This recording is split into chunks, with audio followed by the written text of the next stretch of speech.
안녕하세요. 30대 중반 맞벌이 부부입니다. 오늘 회사 앞까지 찾아온 시누이와 대판 싸웠습니다. 저는 결혼할 때부터 지금까지 시댁에서 10원 한 장 받은 적이 없습니다. 오히려 저희가 시댁에 퍼주고 살았었죠. 해서 결혼 후 현재까지 쭉 맞벌이 중입니다. 다행히 회사에서 편의를 많이 봐주셔서 임신하고 아이 낳고 육아를 할 때도 경력 단절 없이 일할 수 있었습니다. 그럼에도 며느리가 일한다고 고생한다는 말씀은 단 한 번도 하신 적이 없었고, 제가 진급해서 연봉이 많이 올랐을 때도 여자가 벌면 얼마나 번다고 그러냐, 내 아들 기죽이지 마라 하고 말씀하시던 시어머니였습니다. 그렇다고 시어머니가 아들과 각별하고 애틋한 사이도 아닙니다. 오히려 대면대면한 사이죠. 아무튼 그런 와중에도 때 되면 가전 바꿔달라, 이거 사달라, 저거 사달라, 뭐 해달라 하는 요구가 많았고 돈 사고를 치는 경우도 많았습니다. 한 번은 신우가 카드로 돌려막기를 하면서 사고를 친 적이 있었는데 당시 울고불고하며 손이 발휘되도록 빌어 제 돈으로 해결해줬습니다. 시댁만 보자면 정말 100번도 더 이혼하고 싶었지만 그나마 남편이 시어머니와 끈끈한 게 없고 저한테 잘했기에 참고 살았습니다. 사실 처음에는 저도 시어머니와 살갑게 지내고 싶었고 시누이와도 친구처럼 잘 지내고 싶었습니다. 그런데 위와 같은 상황들 때문에 선을 긋고 기본만 하며 살게 되더라고요. 제가 잘하려고 하면 할수록 요구하는 게 더 많아지고 점점 호구처럼 대하는 것 같아 더 그랬던 것 같습니다. 그러다 제가 본격적으로 시댁과 연을 끊게 된 건 친정에 대한 시어머니의 막말 때문이었습니다. 앞서 말씀드렸듯이 제가 진급할 당시 우리 아들 기죽이지 마라. 여자가 벌어봐야 얼마나 버냐. 돈 번다고 생색낼 거면 그만둬라. 하는 등 깎아내리는 말씀만 하셨었고 이후에도 좋은 소리 한번 들어본 적이 없었습니다. 혹시 오해하실까 싶어 말씀드리자면 시댁에 이것저것 퍼다주며 살면서도 돈 번다고 생색낸 적은 맹세코 단 한 번도 없었습니다. 아무튼 시어머니께서 이처럼 저를 하대하셔도 그냥 그러려니 하고 지냈었죠. 그런데 저희 친정아버지가 암 판정을 받으셨다는 소식에 돈 벌어서 엄한 데 들어가겠구나. 딱 이렇게 말하더라고요. 저딴 소리를 듣고 얼굴 보고 지낼 사람이 몇이나 될까요?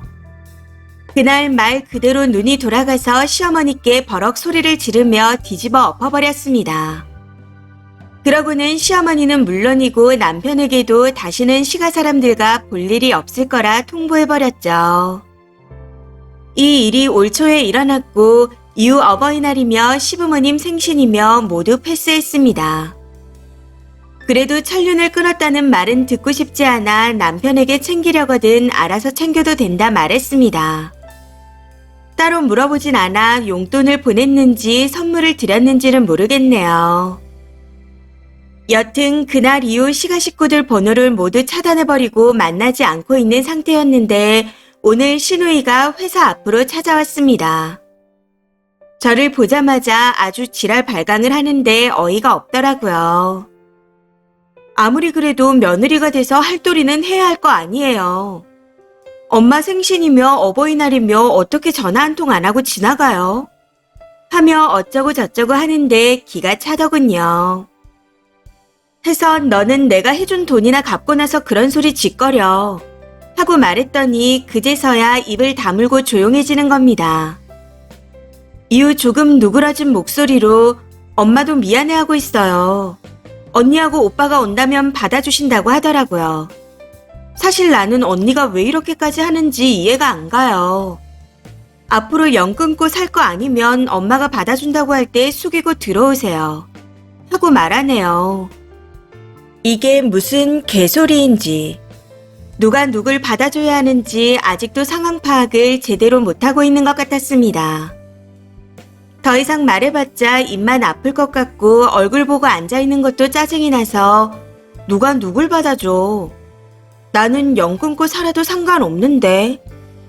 아니, 오히려 그래주면 나야 땡큐지. 그러니 다시는 찾아오지 마. 하고는 바로 자리에서 일어나 나와버렸습니다.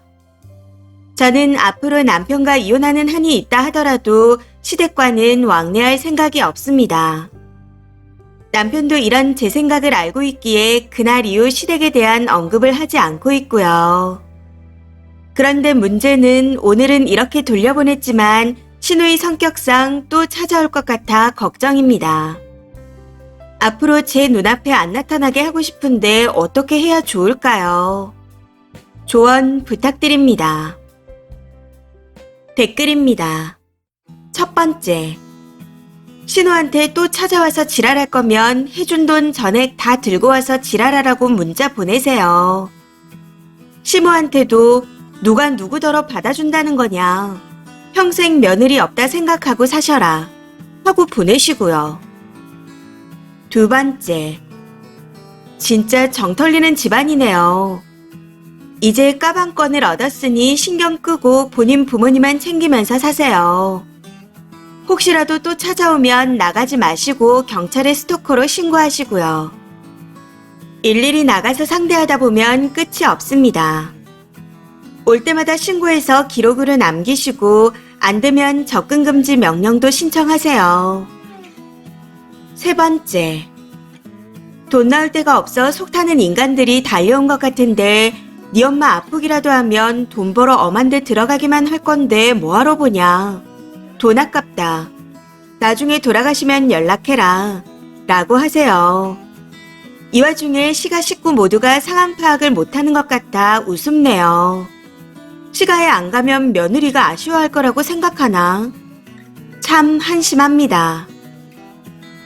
네 번째, 우선 지금이라도 상세 내용이 있는 차용증을 준비해서 갖고 다니세요. 찢을 걸 대비해서 여러 장 준비하시는 게 좋습니다. 그리고 언제 어디서든 신우가 찾아오면 준비된 차용증부터 내미세요. 그런 다음 2단계에 돌입하세요. 신우가 집에 있을 때 시댁에 방문해서 차용증에 인감 도장을 찍어야 하니까요. 차용증 관련해서 공증을 위한 채무위임장도 있어야 하니 같이 준비해서 인감도장을 찍어 받아두세요. 쓰니가 시댁에 방문하는 이유는 채무관계 외에는 앞으로 만날 일이 없다는 걸 이런 식으로 알려주기 위해서입니다. 만약 신우가 갚을 능력이 되지 않아 포기하려 했던 돈이었다면 반협박이 되겠지만 더더욱 밀어붙여야 합니다. 차용증에는 충분한 기간을 주시되 허락 없이 불쑥 찾아오는 일이 생긴다면 그날로부터 일주일 내에 모든 금액을 변제한다는 내용도 넣으세요. 시부모를 상대로 연대 보증도 꼭 넣으시고요. 당연히 시댁은 도장을 안 찍어주려 할 테고 연대 보증도 안 하려고 하겠죠. 다시는 쓰니 앞에 나타나지도 뭐라 하지도 않겠다는 소리가 나올 때까지 방문하셔야 합니다. 물론 쓰니가 처음 차용증을 내미는 순간 신호가 찾아오지 않는다면 다행이지만 그래도 효과가 없다면 2단계로 넘어가면 확실할 겁니다. 다섯 번째, 아니 사람이 돼서 어떻게 그런 말을 하죠? 쓰니가 그 말을 들었을 상황을 상상만 해도 열받습니다. 시댁이고 뭐고 관계를 떠나서 사람이 해야 할 말과 아닌 말이 있는 겁니다. 저런 말을 들으면 몇십 년 지기 친구도 정 떨어지고 부부여도 정이 다 떨어집니다. 진짜 사람이길 포기한 사람들인 것 같네요. 이번 사연은 여기까지입니다. 시청해주셔서 감사합니다.